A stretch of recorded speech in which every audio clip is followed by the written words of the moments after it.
Nossos estúdios com o doutor Silvio Pereira, que é um advogado. Muita gente não sabe, eu, por exemplo, fiquei surpreso, mas que ótimo que a gente pode conversar sobre esse assunto com o Silvio Pereira, que é licenciado também em História pela UNEB, é um historiador. Bom dia, Silvio. Bom dia, perdão. Prazer muito grande estar aqui. Seu pai foi meu professor. Na época, final da década de 80, início de 90, a gente não tinha essa facilidade de entrar nas universidades públicas. Então você tinha que fazer pré-vestibular, cursinhos e tal. E seu pai tinha um cursinho muito bom, muita gente saiu de lá. Eu fui uma dessas pessoas, eu agradeço a ele. E saí de lá e passei no vestibular. O vestibular da UNEB era muito concorrido, porque só tinha dois cursos de história na Bahia. Era em Salvador e aqui, né? Tinha a UNEB, né? E também na Católica e na Federal. Então, praticamente eram dois cursos ou três cursos, enfim. Então, o pessoal quem gostava de história, e naquela época estava a questão do socialismo, comunismo, capitalismo, então muita gente, né? Os intelectuais, eles migravam, tinha gente de vários lugares do Brasil estudando história aqui. E saiu uma vez numa cartilha, lá em São Paulo, que o curso de História de Alagoinhas era um dos melhores do Brasil. Só perdia para a Universidade de Campinas. Era interessante isso. Não é? Não tinha Enem. Naquela época era difícil mesmo, mas era muito bom. Era batalha. A gente tinha que estudar muito. E você sabe que meu pai fica muito satisfeito quando ele percebe que teve alunos, né, ou seja, no curso ou até nos colégios que ele ministrava aula, e que ministra ainda, quando ele percebe que se encaminharam na vida, conseguiram empregos, enfim. Né? Outro dia que teve aqui foi o Marcelinho, na semana passada também foi aluno dele no Santíssimo, hoje está coordenando, né, a saúde mental de Alagoinhas. Enfim, ele fica muito satisfeito quando ele percebe. Eu acho que a satisfação do professor é quando ele percebe que o trabalho dele deu resultado. Claro que não depende só do professor, depende principalmente do aluno também, o que é que vai absorver do professor. E claro, você tem seus méritos, Silvio. Mas a gente, hoje, Silvio, o Brasil, aliás, o mundo todo está atônito, tentando entender, né, o que parecia até muito distante, coisa de livro de história, essa questão de guerra, né, envolvendo os países numa escala mundial. Quando a gente fala escala mundial, são os continentes, né? Você tem ali os Estados Unidos, na América, você tem os países europeus, você tem ali a Rússia, né, também na Europa, meio Ásia, e a China também ali por trás, também tendo um peso relevante nesse momento. Enfim, Silvio, o que é que está acontecendo? Por que essa invasão da Rússia sobre a Ucrânia? Veja bem, isso tinha sido programado há muito tempo. O Putin não estava ali à toa. O desejo de retornar àquela região, não digo para tornar o comunismo, porque a União Soviética caiu exatamente porque se tornou obsoleta, né? Os Estados Unidos cresceu muito e se tornou obsoleto. Por isso que foram criados aqueles dois grupos militares, né? O Pacto de Varsóvia, lá na União Soviética, com aqueles países todos, Letônia, Lituânia, enfim, toda aquela galera lá da União Soviética, e do lado de cá você tem o Tratado Norte, que é exatamente a OTAN, né? Que aí congrega hoje cerca de 30 países, né? Congrega a OTAN, faz parte da OTAN. E também a Ucrânia, ela tinha esse desejo de participar, não só da comunidade europeia, como também tinha interesse em participar da OTAN. E o que é que aconteceu? Na época da queda do Muro de Berlim, depois do comunismo, houve um acordo, e aí eu acho que o Ocidente erra também, que a OTAN não avançaria. E a OTAN começou a fazer movimentos e começou ao redor da União Soviética, da Rússia hoje, né? Da Rússia, ali na Polônia, enfim, toda aquela região norte-sul, oeste, né? Faz a fronteira ali do leste europeu. Exatamente. Então, aqueles países todos ali do leste europeu, que antigamente fazia parte da União Soviética e que hoje são independentes, né? Eles hoje estão na OTAN. E a Ucrânia tinha interesse. Só que a Ucrânia é um país estratégico, é uma área estratégica para a União Soviética, para a Rússia, porque é uma saída para o mar. Se você tiver, só para você ter uma ideia, você tem ali o Mar Negro, você tem o Mar de Azov, você tem o Mar Mediterrâneo e você tem também o Oceano Índico, que vai fazer parte, que vai ligar toda a Europa. Então, é uma área estratégica para a Rússia. E a Rússia tinha interesse nisso aí. Então, o que foi que durante todo esse período, enquanto os Estados Unidos estavam cá dizendo, eu sou a maior potência do mundo, e agora está fracassada, né? Está em decadência, está altos, né? Enfim. Tá do lado. E a Europa também lá fazendo os seus grupos, montando, inclusive, algo como a Inglaterra, que saiu da da União Europeia e tal, aquela coisa, aquela briga toda. O cara estava lá se preparando. E ele tem hoje, segundo alguns especialistas que eu tive lendo, mais de 600 bilhões de dólares. E esses bilhões de dólares, até pouco tempo, 40% estava na Europa. Aliás, estava em dólar. Ele transformou isso, ficou por 15% ou 16% em dólar, e o restante ele transformou tudo em iene. Porque ele já previa sanções econômicas caso... E ele começou a se fortalecer. Então, o cara é inteligente, né? Aliás, os orientais são inteligentes. Eu gosto muito, eu estou estudando agora, dando uma estudada em toda a história oriental, né? Todo o estudo lá dos hebreus, aquela coisa toda, fazendo estudo. Os caras são inteligentes. Então, aquela região é região de invasões. As pessoas chegam lá, invadem, tomam as propriedades, as terras e tal, enfim. Os territórios, melhor dizendo, gente, eu estou falando de território, não de terra. Então, assim, o Putin ele começou a se fortalecer, enquanto todo mundo achava que ele estava lá quietinho e que a Rússia não existia, e a Guerra Fria lá andando devagarinho, aquela coisinha e tal. E hoje você tem o quê? Ele fez ele tem uma boa relação com o pessoal do Oriente, com quase todos com poucos, ele tem alguns problemas, mas a maioria ele tem uma boa entrada, um bom respeito, e ele tratou, inclusive, ele conseguiu o respeito também dos europeus, inclusive dos Estados Unidos. E ele começou a preparar tudo direitinho. Bom, como agora, quem está lá e que está sabendo, como aquela região tem muito conflito, a região da Ucrânia, e tem alguns separatistas, tem duas cidades ali, que na verdade elas, Donetsk e Laquest, não sei o nome direito, porque é russo. Essas duas cidades são, na verdade, grupos separatistas e que foram apoiados pela Rússia para exatamente enfraquecer os governos. Aqueles governos, todos que passaram depois da União Soviética na Ucrânia, sempre foram governos assim, corruptos. Não muda muito não, da América do Sul, não. É uma corrupção. A corrupção tá presente em tudo. É uma corrupção. Então, corruptos. E aí esse rapaz, esse palhaço, entre aspas, né, que não é palhaço, ele não é bobo, não é nada, comediante, ele aparece e, de repente, a partir de um filme que ele fez, de uma brincadeira lá, falando das corrupções, ele ganha a eleição com 70% dos votos e ele assume. Só que ele assume e ele é um cara simpático, ele consegue agradar. Muito embora, ultimamente, ele estava com índice baixo, acho que 30% só, 40%. Do apoio da população.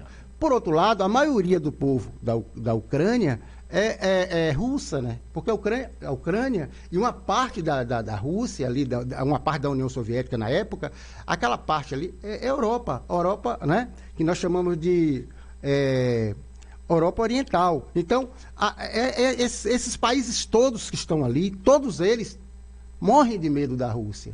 Da Rússia. Por isso que se fecharam lá com a OTAN. Quer dizer, de um lado você tinha ali os ex-países ligados à União Europeia, ligados à União Soviética, que tem medo que a Rússia retome esses territórios.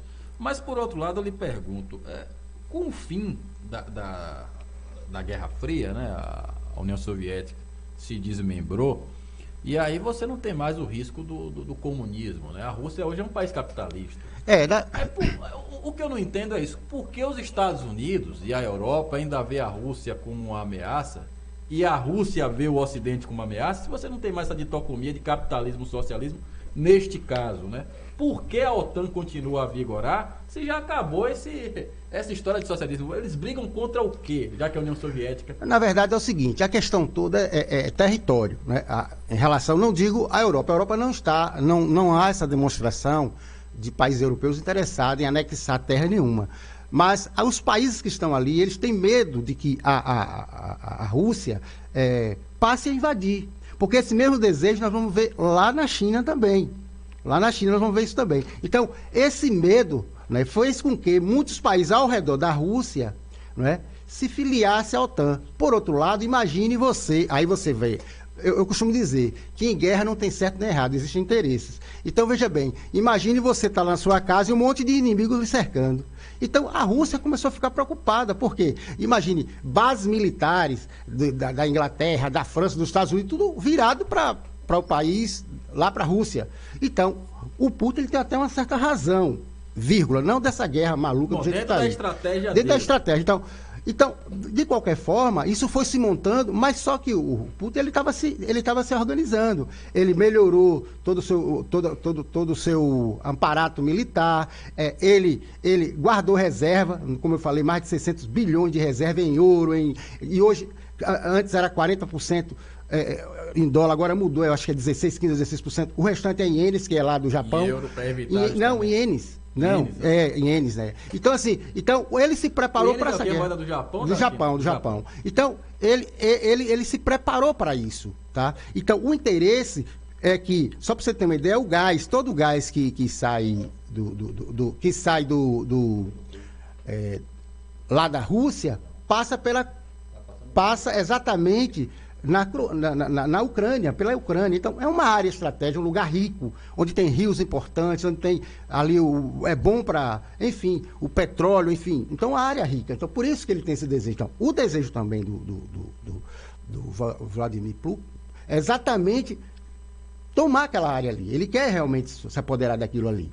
E aí ele se utilizou dessa questão, não só da questão da OTAN, mas também em informar que aquele presidente ele era favorável aos nazistas, porque realmente tem grupo separatista lá dentro e tem uma minoria realmente nazista lá dentro dentro da Ucrânia. Agora, nós não podemos entender nem compreender essa guerra sem primeiro conhecermos um pouco sobre o que está por trás. São 4 pontos importantes: Estados Unidos e a União Europeia, China, OTAN e Rússia. Esses 4 pontos são interessantes. Ó. Os Estados Unidos, na verdade, ele está em decadência, né? Os Estados Unidos é hoje a segunda potência do mundo, pelo menos eu entendo assim. A China é a primeira potência do mundo economicamente. A Rússia é uma terceira potência. Só que a Rússia, o poderio dela em ogiva é maior do que o dos Estados Unidos, né? Então, tanto militarmente, a Rússia como os Estados Unidos são potentes militarmente, enquanto que a China não, é só economicamente. A China tem um problema muito sério. A China, e aí sim, quando eu falo Estados Unidos, você engloba também ali a União Europeia, que está havendo alguns problemas entre eles lá. A China é um negócio interessante, porque a China era um país comunista e, de repente, eles tinham um número muito grande, a população imensa, para o Estado sustentar. Então, o Estado não conseguia mais sustentar aquele mundo de gente. Foi o que ele fez. Abriu para as nações, qualquer nação do mundo quisesse, cara inteligente, era isso que o Brasil devia fazer. Abriu, e é isso que a Alagoas devia fazer agora com a Dolly. Abriu para qualquer país do mundo ir lá. Então, lá você tem as maiores empresas de vários, do Japão, dos Estados Unidos. O povo, dá dinheiro empregou o povo. E ele cobrava impostos baixíssimos. Então, quando o Japão faz isso, o Japão começa a ganhar, primeiro. Lembro que quando a gente era criança, o Japão era aquele carrinhozinho que quebrava. Hoje não, você tem grandes indústrias. Então, assim, a China cresceu muito e aí passou a exportar. A China tem um projeto, e por isso que a China, aí onde entra a questão do entendimento.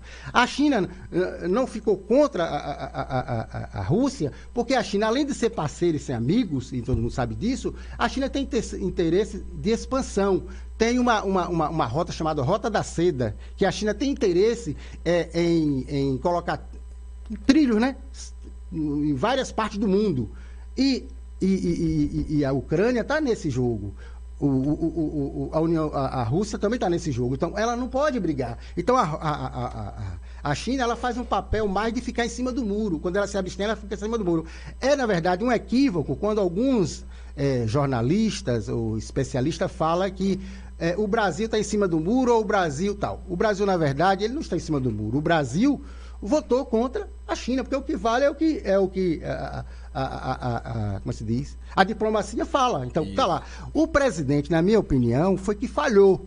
Porque, muito embora ele foi lá, e a gente sabe, porque, só para você ter uma ideia, cerca de 28 bilhões de reais estava para a Rússia enviar para o Brasil nos últimos anos.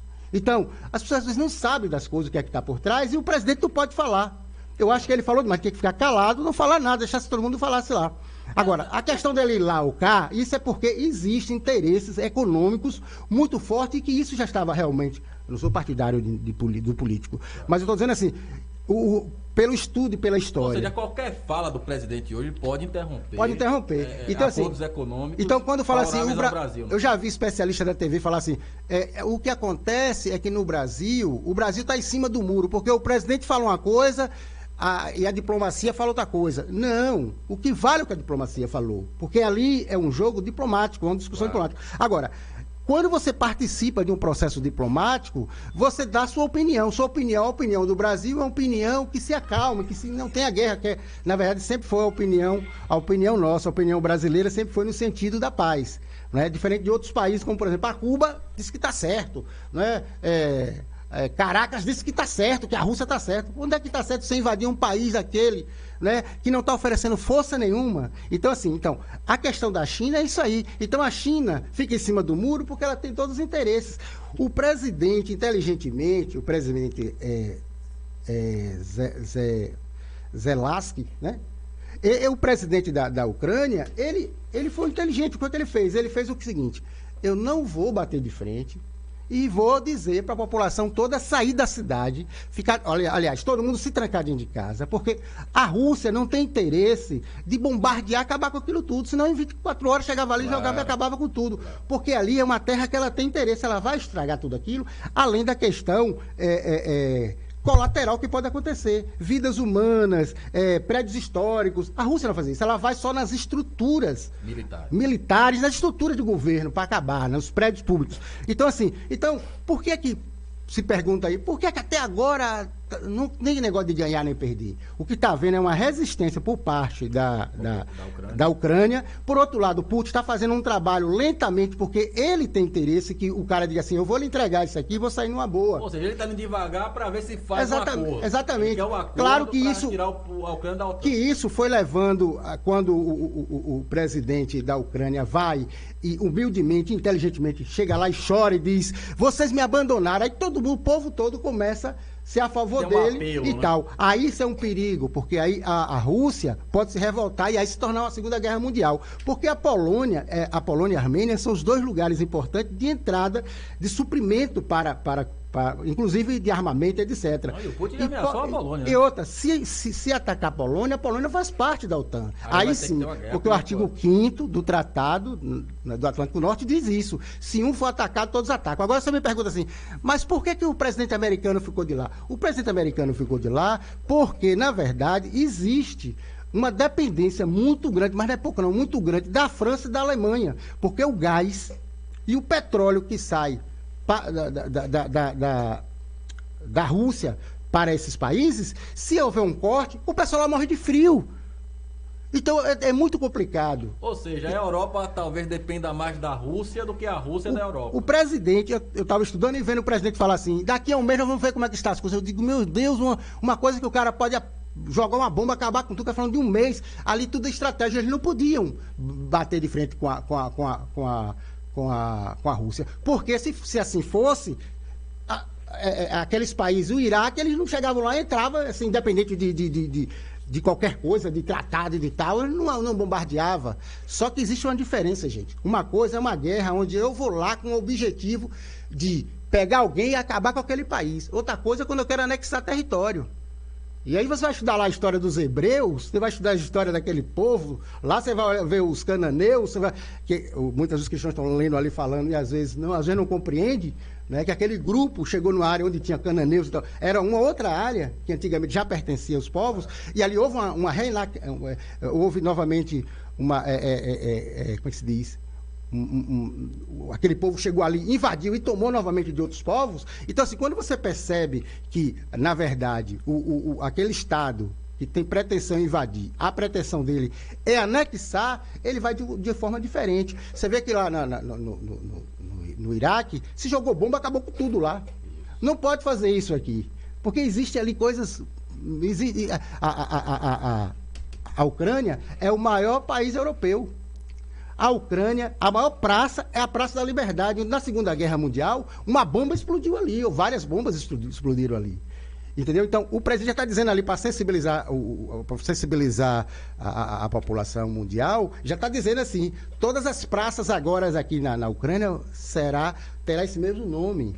Né? Então, assim, é necessário que a pessoa compreenda, para entender essa história, a questão da economia europeia e a economia dos Estados Unidos, a importância e os interesses da Rússia, a OTAN como um pano de fundo e a Rússia com seus interesses expansionistas. Então, é importante tudo isso. Aí você me pergunta, e quais são as consequências para o Brasil? Muitas consequências, porque o Brasil tem um problema muito sério. Nós temos um problema estrutural.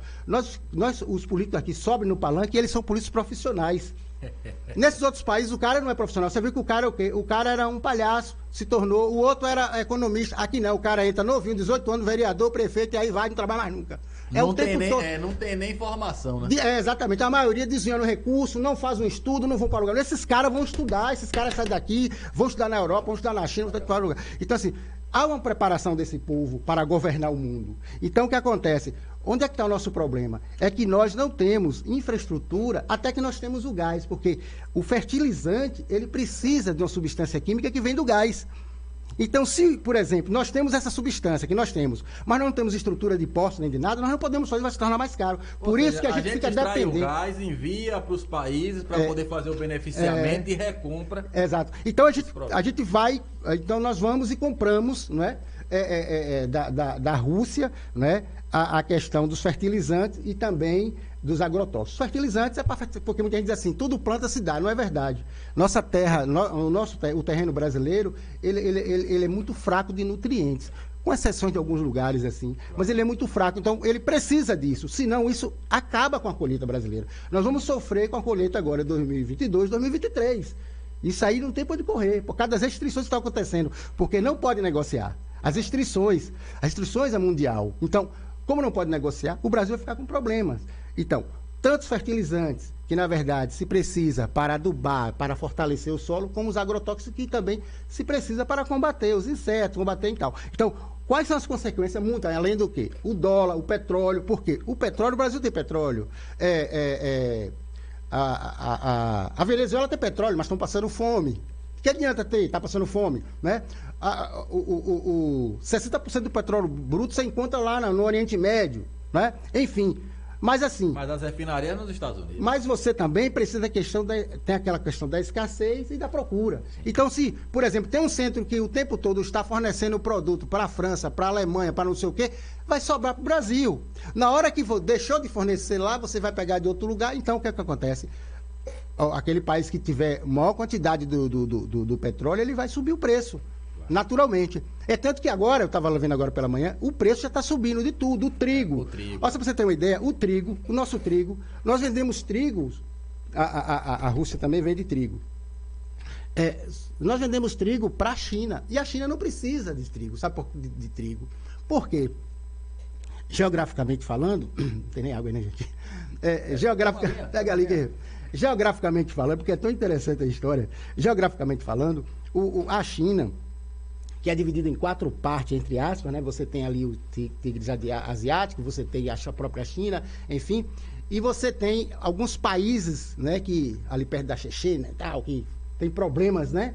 E que a China diz assim, fique lá, não precisa, fique lá na sua, né? Lá precisava ter 4 fusos horários, lá só tem 1. O que acontece? Tem países lá tem região lá que 1h da tarde o sol está nascendo. Então já faz meio de sacanagem para acabar. Não, para desmoralizar, porque o cara fica sem condição de trabalho, né? Já perturbamento. Então, a China, a parte central da China, Pequim, aquela região toda ali do central da China, passa 3 rios importantes ali. O Rio Amarelo, o Rio Azul e o Rio Vermelho. O Rio Amarelo, ele é amarelo mesmo, porque tem uma quantidade muito forte, uma quantidade muito grande de enxofre. O Brasil tem enxofre.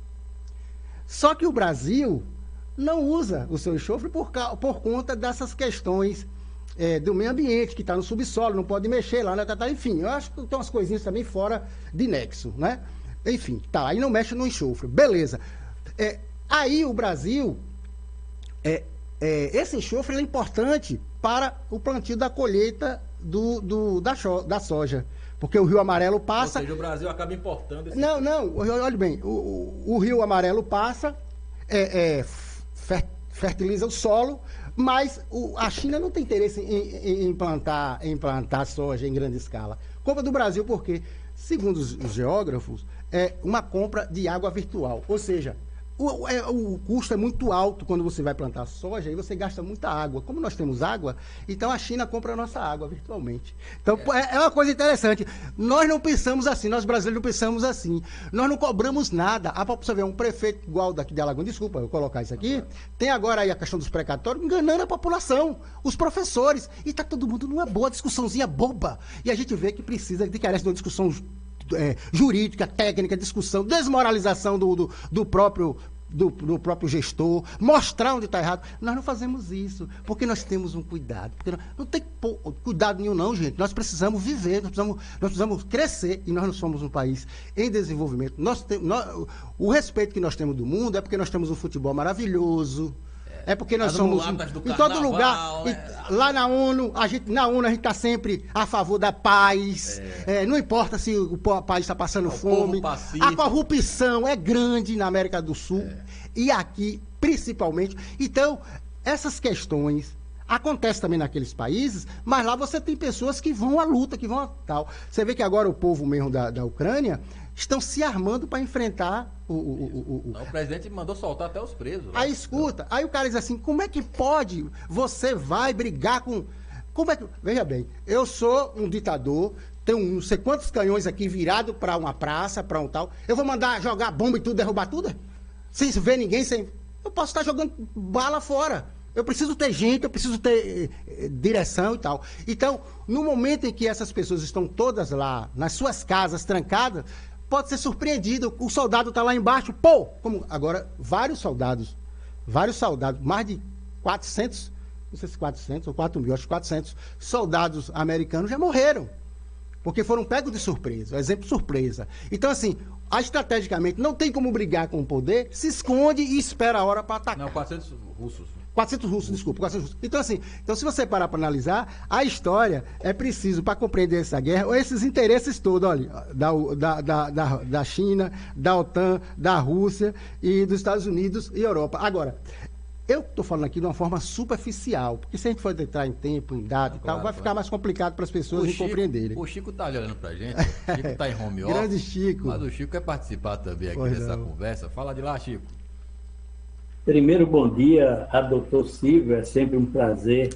E a renovação desse prazer com a ilustração que o doutor Silvio faz tão bem a respeito de um problema mundial e que nos leva até a esse cenário para que nós possamos compreender, é de suma importância para todos nós, principalmente se procurarmos ver que há uma necessidade de que tenhamos lideranças fortes, Caio, porque eu vejo um dos grandes problemas da Ucrânia, e se eu estiver errado, por favor, me corrijam, um dos grandes problemas que acontece na Ucrânia é exatamente você ter eleito uma pessoa não habilitada a essa política internacional. Como o doutor Silvio mesmo falou, a Ucrânia catapultou um palhaço, né? Originário a sua... Não chamo de palhaço para ofender, a profissão do Zelensky. Ele foi catapultado para a função de presidente. Ator de comédia. Uma das primeiras atitudes, uma das primeiras providências foi exatamente desarmar a população, né? Ele torna a população um prato prontinho para um ditador como Putin. A gente tem Putin instalado na Rússia há mais de 2 décadas, né? Acredito, isso é uma crença minha, que essa manifestação belicista que a gente assiste hoje não ocorreu antes, porque você tinha um maluco nos Estados Unidos que poderia decretar a guerra, e a gente sabe como guerra começa e nunca sabe como guerra termina. Os Estados Unidos tinham o seu poder ofensivo também, que era muito grande. Hoje, a gente vê a diplomacia tomando conta disso, e me parece que uma atitude das mais eficientes que eu vejo é atacar a Rússia economicamente, porque, como o doutor Silvio falou das reservas do exterior, hoje estão lá trancadas e me parece, o único órgão sensível que a Rússia tem e sente. Mas a minha pergunta, no sentido de conhecer a opinião do doutor Silvio, é o seguinte, exatamente nesse intuito aqui. Quando os Estados Unidos tinha Trump comandando, as suas atitudes, que em muitas oportunidades foram ditas beirava a insanidade, não fazia com que os adversários conseguissem prever quais as suas reações diante dos fatos. Como eu disse, Putin tem mais de 2 décadas no poder. Nunca ousou discutir nenhum tipo de situação que colocasse os Estados Unidos como oposicionista. A mim parece que em função de não prever as reações de Trump. Hoje a gente tem o Biden, que não é a mesma pessoa, caminha pelos caminhos, digamos assim, da normalidade, tenta recorrer quase sempre à diplomacia, e por isso mesmo não compete com o argumento da força que é apresentado pela Rússia. É verdade, então, aquele ditado que a gente ouve, doutor Silvio, que tempos fortes formam homens fracos? E é isso que a gente está vendo hoje, principalmente entre Rússia e Estados Unidos. Bom dia, obrigado. Bom dia. Chico, você levantou uma tese interessante aí, que eu vi somente um especialista nos meus estudos aqui e leitura falar em relação a essa questão do Trump, que o Trump realmente, que o presidente lá da Rússia não se atreveria realmente a fazer o que ele está fazendo se fosse o outro presidente, o Trump. Né? Que Biden, na verdade, esse atual presidente dos Estados Unidos, ele é mais na dele. Agora, dentro de tudo isso, tem a questão da geopolítica. Geopolítica é uma coisa que você não encontra no livro, você não encontra, assim, por exemplo, o termo geopolítica. Geopolítica é uma questão de como vai se transformando a cada dia. Por essa guerra, ela começou de um jeito, ninguém sabe como vai acabar. Todo dia você tem que estar renovando. Tudo que a gente falou aqui, amanhã pode ser uma surpresa. Né? Pode o presidente russo chegar e acabar com tudo, ou como ele simplesmente aceitar uma conversa lá com o chinês, porque o chinês é amigo dele e vai tentar resolver da melhor forma possível. Mas essa questão de um presidente passivo, como hoje se encontra nos Estados Unidos, você está certo também. Isso facilitou exatamente, né, essa predisposição do presidente russo, que na verdade ele não é esse cara todo não, esse não é aquele cara mais inteligente do mundo não, muito pelo contrário. Eu não sei se você concorda comigo, mas eu tenho entendimento que há uma postura diferente do Trump com relação ao Biden no sentido do protecionismo. Né? O Trump era mais voltado às questões internas dos Estados Unidos e desprezava quase completamente esses acordos de Paris, OTAN também, ele escanteou, porque ele entendia que os Estados Unidos gastavam muito para manter, né, uma certa proteção da Europa, quando na verdade era a Europa que dependia mais dos Estados Unidos para a questão da defesa. Então eu acredito que se o Trump fosse presidente, primeiro que ele não ia ter interesse da Ucrânia, né, entrar na OTAN ou, de certa forma, prometer proteção para a Ucrânia. Né? Tanto que o Vladimir Putin, aí investigações, influenciou na campanha presidencial a favor do Trump. Que já entendia que era melhor para a Rússia, né, os interesses. Exatamente, porque é outro ponto também. O Trump ele era mais nacionalista, mais preso ali. Enquanto que o Biden, na verdade, esse cara, ele está um pouco preso à União Europeia nesse caso específico, nesse caso específico da guerra, porque a Alemanha quase que não contestou essa invasão. Ela só vai contestar depois que o presidente lá disse: vocês vão me abandonar? Foi que eles levantaram e tal, e foram ver em outros países se havia possibilidade, inclusive da China, de buscar gás, porque eles estavam querendo já, a dependência foi do tamanho. O rapaz, esse cara, ele não é esse cara inteligente não, mas ele soube trabalhar, ele trabalhou, velho, e colocou a Europa na mão dele. A mão tá dependente, por isso que eles não invadem. Se não dependesse, já tinha invadido lá, já tinha uma guerra aí, uma terceira guerra, porque está próximo da terceira guerra mundial, porque a gente sabe que tem coisas aí que já era. Você vê o míssil é uma velocidade que eu não sei que velocidade é aquela. É terrível. Um avanço bélico, né? Temos pergunta do ouvinte também, coloca aí no ar. Nosso ouvinte.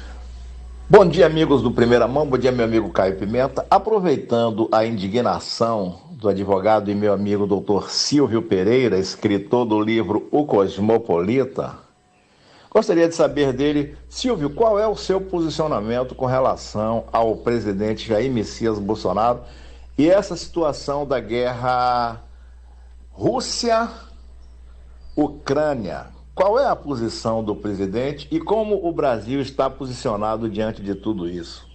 Bom dia. Bom dia, tudo bom, né, meu amigo? Olha, veja bem, o presidente, ele, assim, todo gestor, ele tem que ter uma boa assessoria. Eu sempre costumo dizer que aqui em Alagoinhas nós temos uma má assessoria porque os erros são gritantes, né? Gritantes, assim, um atrás do outro, se você for analisar. Todo dia tem problemas e tal. Precisamos de uma nova liderança para a gente mudar essa história de Alagoinhas, de pessoas que têm a coragem e o conhecimento das coisas. Então, veja bem, então, o Jair, eu tenho certeza que ele tem bons assessores. Mas parece que ele é daquele tipo que ele fala o que ele quer, ele sai fora dos protocolos.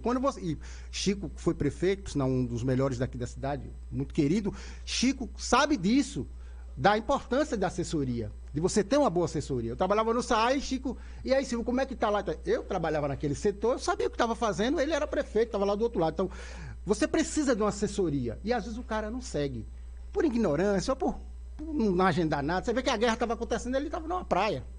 Lá, estava numa praia lá, eu dando risada. Ele avisou, né? É outro presidente, o cara... A casa vai cair. O cara estaria num quarto fechado lá com os assessores, anotando as coisas que está acontecendo no Brasil. Na guerra está acontecendo, o cara estava na praia no carnaval. Então você já vê logo a coisa. Então, assim, eu acho que o presidente errou naquele momento que ele foi participar de uma reunião com um ditador antes exatamente que as coisas acontecessem. Então ele ficou preso ali houve acordos. Por outro lado, 28 bilhões de reais estavam para vir para o Brasil. Agora, 2022 em diante, lá para frente, e tinha essas negociações, havia essas negociações. Então, eu acho que ele preocupado com a questão desses valores, desse apoio, criação de um porto lá no Rio Grande do Sul e tal, aquela coisa toda, preocupado com isso, acho que ele foi. Mas ele teria que ser contido, não, vamos aguardar, vamos ver o que vai acontecer, porque a coisa está feia. Porque ele foi logo no início o cara disse que ia jogar bomba no outro país. Então ele já sabia, e os assessores dele muito bem competentes também.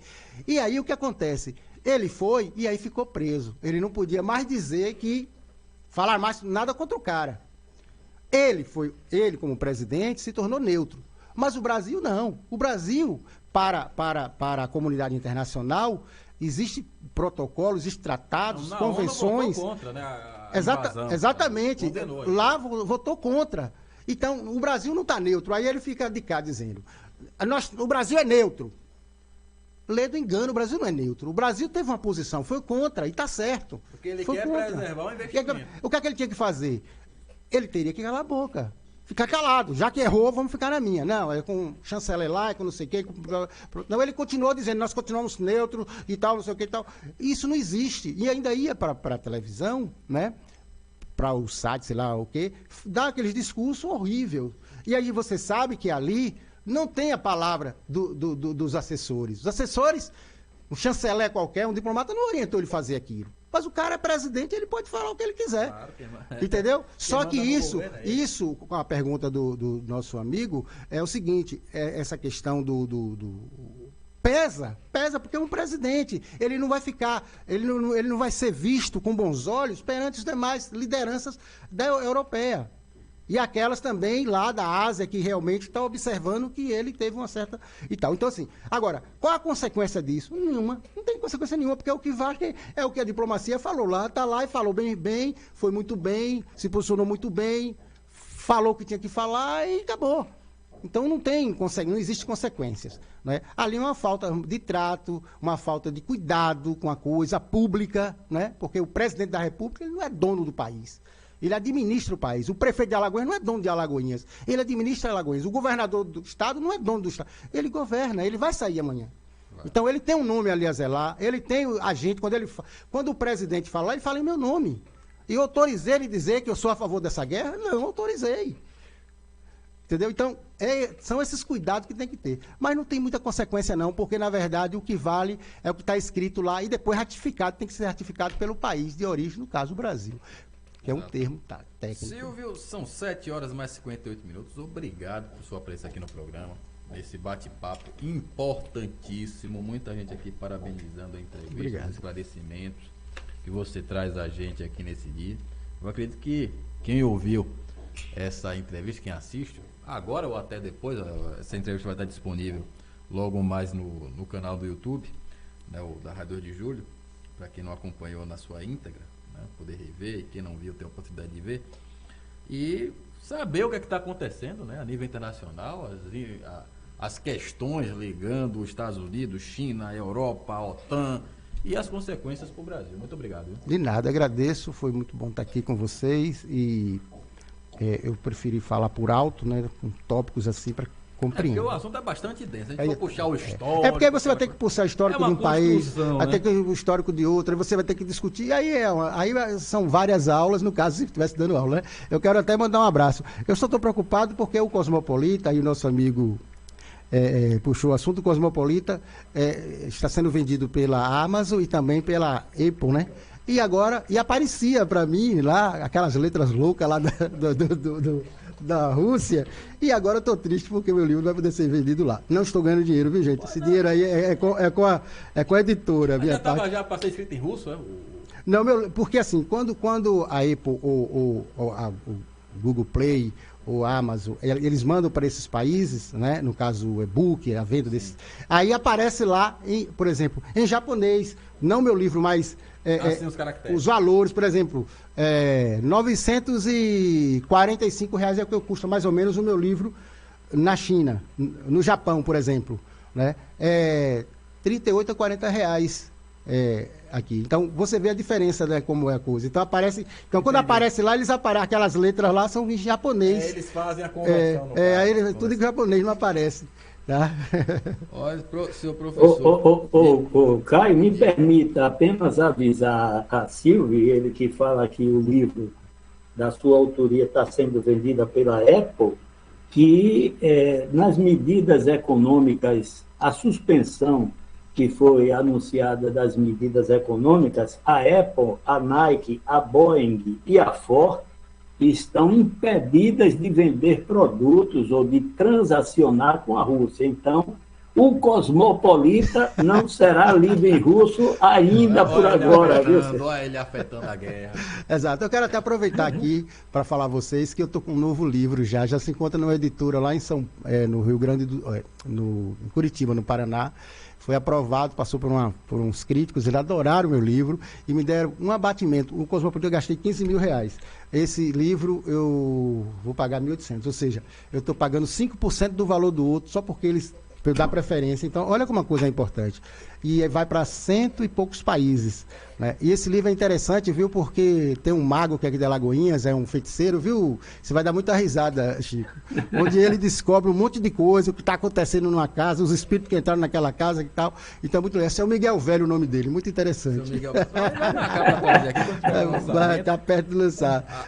O nome do livro é A Garota que Cantava para as Flores, porque o espírito é francês e seu Miguel Velho descobre que é um espírito estrangeiro que está aqui no Brasil e entrou naquela casa. Coisa de Alagoinhas. Vamos marcar assim para a gente falar do livro. Rapaz. A Garota que Cantava para as Flores, daqui a 120 dias. Silvio levando o nome de Alagoinhas para o mundo todo, né? Através da cultura. Eu quero também merci beaucoup. Merci beaucoup, obrigado. Ô Silvio, olha aqui. Valeu. Professor Pimenta está aqui. Pimenta, Pimenta. Bom dia, melhor bancada, jornalista de Alagoinha. Doutor Silvio Pereira, este é diferente dos iguais, super inteligente, carismático e perseverante. Deus continue te abençoando. Amém. O Raimundo Nonato aqui. Parabéns, Silvio, por esta grande entrevista. Obrigado pelas informações. Obrigado também. O Edmilson também está mandando aqui, parabenizando o programa, parabenizando as informações. Prestado, Luiz Alberto também, em Feira de Santana. Luiz Alberto, um abraço. Luiz Alberto que falou aí, né, do meu livro, o que perguntou sobre o presidente Bolsonaro e tal. Acho que respondia, não sei, daquilo que ele quis. queria saber. O Luiz Alberto é radialista também, nosso colega. Verdade. Mandar um abraço pro Luiz Alberto. Bom, 8 horas mais 2 minutos. Chico, por hoje é só, viu? Agradecer, Caio, por essa oportunidade de aprender um pouquinho mais, né? Com o doutor Silvio, que sempre é uma presença ilustre para nos falar da nossa contemporaneidade e alertar para o que a gente ainda não tem visto. Então, como alagoense, o meu agradecimento pessoal, estender meu abraço também a Luiz Alberto, em Feira de Santana, que continua ligado nas coisas alagoenses. Ele que é um bom alagoense, está em feira, mas o coração está plantado por aqui, por Alagoas. Que bom ter convivido com vocês em mais uma oportunidade. Espero que Deus me ofereça novas oportunidades e por isso mesmo eu renovo meu convite para que amanhã nós estejamos juntos, agora já com a presença do Homo sapiens José Gomes entre a gente. Portanto, até amanhã. Obrigado a todos e que Deus continue protegendo a família baiana. Valeu.